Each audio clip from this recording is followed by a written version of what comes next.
बहुत समय पहले की बात है। एक घना घना जंगल था। चारों तरफ ऊंचे पेड़, हरी घास और बीच में एक चमकता हुआ तालाब। उसी तालाब के पास जमीन के अंदर चूहों का एक छोटा सा गांव था। वहां छोटे छोटे चूहे खुशी से रहते थे। कुछ चूहे खाना जमा करते, कुछ बच्चे खेलते और कुछ अपनी मस्ती में भागते रहते। उन चूहों का राजा था चिंटू। चिंटू बहुत समझदार था। उसकी आंखों में बुद्धि थी और दिल में दया। एक दिन चिंटू अपने गांव में घूम रहा था। वो सबको देखकर खुश था। वो बोला, वाह, हमारा गांव कितना सुंदर है। सब लोग मेहनत करते रहो और हमेशा सावधान रहो, क्योंकि जंगल में खतरा कब आ जाए कोई नहीं जानता। चूहे राजा की बात सुनकर सब हंस पड़े। बच्चे उछलते हुए बोले, राजा जी, आज शाम को खेल होगा। चिंटू मुस्कुराया और बोला, हाँ जरूर होगा, लेकिन ध्यान रखना, हम छोटे हैं, इसलिए हमें समझदारी से जीना होगा।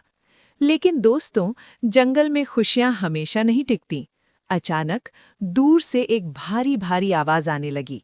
धम धम धम, जैसे जमीन कांप रही हो। चूहों के बच्चे रुक गए। सब चूहे डरकर ऊपर देखने लगे और तभी जंगल के रास्ते से धूल उड़ाते हुए हाथियों का एक बहुत बड़ा झुंड आता दिखाई दिया। उन हाथियों का राजा था गजराज। गजराज बहुत विशाल था। उसके माथे पर तिलक था और उसकी चाल में शाही अंदाज। गजराज गुस्से में बोला, सुनो हाथियों, गर्मी बहुत बढ़ गई है। तालाब में पानी कम हो रहा है। आज हमें जल्दी वहां पहुंचना है। पूरा झुंड एक साथ गरजा, जी महाराज। और फिर सब हाथी तेजी से तालाब की तरफ बढ़ने लगे। लेकिन दोस्तों, हाथियों को क्या पता था कि जिस रास्ते से वे जा रहे हैं वहीं नीचे चूहों का पूरा गांव बसा हुआ है। और बस फिर क्या था, जैसे ही पहला हाथी आगे बढ़ा, उसका पैर चूहों के बिल के ऊपर पड़ा। धड़ाम, मिट्टी हिली, घर टूटने लगे, चूहों के बच्चे चीखने लगे, बचाओ बचाओ। चिंटू घबरा गया। वो जोर से चिल्लाया, सब लोग जल्दी भागो, अंदर छिप जाओ। लेकिन हाथियों का झुंड बहुत बड़ा था और उनके कदम बहुत भारी। धम धम धम, कुछ ही सेकंड में चूहों के कई घर टूट गए। कई चूहे घायल हो गए और कुछ बेचारे दबकर मर गए। चारों तरफ धूल, रोना, चीखें और डर का माहौल फैल गया।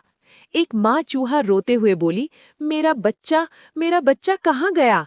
एक छोटा चूहा कांपते हुए बोला, राजा जी, हमारा घर टूट गया। चिंटू की आंखों में आंसू आ गए। उसका दिल टूट गया। वो गुस्से और दुख से बोला, ये क्या हो गया? हमने किसी का क्या बिगाड़ा था? अब चिंटू समझ गया कि हाथियों से लड़ना संभव नहीं है, क्योंकि हाथी बहुत बड़े हैं और चूहे बहुत छोटे।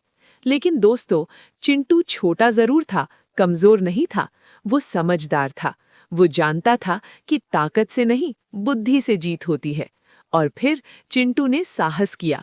वो अकेला निकल पड़ा, सीधा तालाब की तरफ, जहां हाथियों का राजा गजराज पानी पी रहा था। चिंटू वहां पहुंचा और ऊंची आवाज में बोला, महाराज गजराज। गजराज ने पानी पीना रोका। वो हैरान होकर नीचे देखने लगा। कौन है? अरे, एक छोटा सा चूहा। चिंटू ने सिर झुकाया, लेकिन उसकी आवाज में हिम्मत थी। वो बोला, महाराज, मैं चूहों का राजा चिंटू हूँ। आज आप और आपका झुंड जिस रास्ते से गुजरा, वही हमारा गांव था। गजराज ने कहा, तो? चिंटू की आंखों में आंसू आ गए। वो बोला, महाराज, आपके पैरों के नीचे हमारे कई साथी मर गए, कई बच्चे घायल हो गए और हमारा गांव बर्बाद हो गया। गजराज अचानक शांत हो गया। उसके चेहरे पर पछतावा दिखने लगा। वो बोला, क्या? हमें तो पता ही नहीं था कि वहां कोई रहता है। चिंटू बोला, महाराज, आप बहुत शक्तिशाली हैं। आपके लिए ये रास्ता कुछ नहीं, लेकिन हमारे लिए यही जीवन है। कृपया आप अपना रास्ता थोड़ा बदल दें। हम छोटे हैं, पर हमारी भी जान है। दोस्तों, कई लोग ताकतवर होते हैं, लेकिन दिल से अच्छे नहीं होते। लेकिन गजराज ऐसा नहीं था। गजराज ने धीरे से अपनी सूंड झुकाई। उसने भारी आवाज में कहा, चूहा राजा, आज हमें बहुत शर्म आ रही है। हमसे गलती हो गई। फिर उसने अपने पूरे झुंड को आदेश दिया, आज से कोई भी हाथी इस रास्ते से नहीं गुजरेगा। हम दूसरा रास्ता अपनाएंगे। पूरा झुंड बोला, जी महाराज। गजराज ने चिंटू से कहा, और चूहा राजा, आज से तुम हमारे मित्र हो। अगर कभी तुम मुसीबत में फंसो तो याद रखना, हाथी तुम्हारे साथ खड़े रहेंगे। चिंटू ने राहत की सांस ली। वो बोला, धन्यवाद महाराज, आपने हमारे गांव की जान बचा ली। समय बीत गया। कुछ दिन बाद वही जंगल, वही तालाब, लेकिन इस बार तालाब के पास झाड़ियों में कुछ शिकारी छिपे थे। उनके हाथों में रस्सियां थीं और जमीन पर एक बड़ा जाल बिछा था।